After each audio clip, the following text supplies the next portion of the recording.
আমি আপনার কিচ্ছু হতে দেব না পাচক মশাই, কোনো ক্ষতি হবে না আপনার। মায়ের আশীর্বাদী ফুল এবির মাথায় ছুঁয়ে দেয় কথা। হ্যাঁ বন্ধুরা, আমরা এমনটাই দেখতে পাবো কথা ধারাবাহিকের আজকের পর্বে। প্রান্তিকের ডেথ বডির জায়গায় এবি শুয়ে থাকবে। এবির মুখে এই কথা শুনে রেগে গিয়ে এবিকে বাধা দেয় কথার বারবার ওর মামার মুখটা ভেসে আসছিল। মনে মনে কথা বলে, আমার কষ্টটা যে কোথায় হচ্ছে সেটা আপনি কি করে বুঝবেন পাচক মশাই? আপনার মনে তো আমার জন্য কোনো অনুভূতিই তৈরি হয়নি। আমি যে আপনাকে ভালোবাসি, ভালোবাসার মানুষকে কেউ ওইভাবে দেখতে পারে বলুন তো?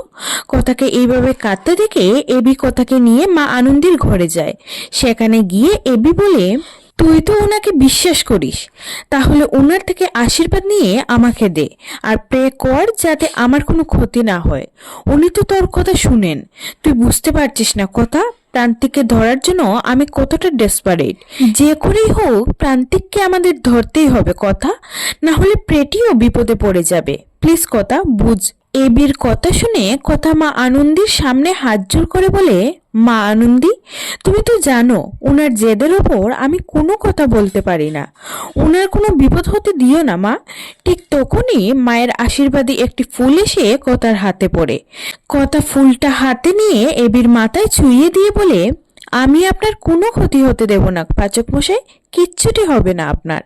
তারপর পরিকল্পনা অনুযায়ী ছদ্মবেশ নিয়ে শ্মশানে হাজির হয় কায়দা কানুনের পুরো দল।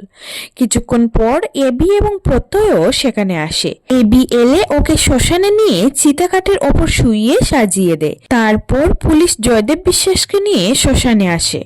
অন্যদিকে চিত্রা কিছুতেই বিশ্বাস করতে পারছিল না যে প্রান্তিক মরে গেছে, কিন্তু নিউজ এবং খবরের কাগজের ওই লেখাগুলো তো মিথ্যে হতে পারে না, এটাও ভাবছিল। ঠিক তখনই চিত্রা মোবাইলে দেখতে পায় পুলিশ জয়দেব বিশ্বাসকে নিয়ে এসেছে শ্মশানে প্রান্তিকের শেষকৃত্য করবে বলে।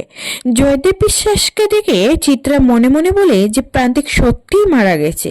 অন্যদিকে প্রান্তিক বলে, আমাকে জানতেই হবে ওখানে কি হচ্ছে।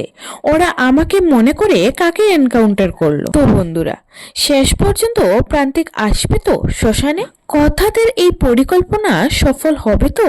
পারবে তো ওরা প্রান্তিককে ধরতে? তোমাদের কি মনে হয়?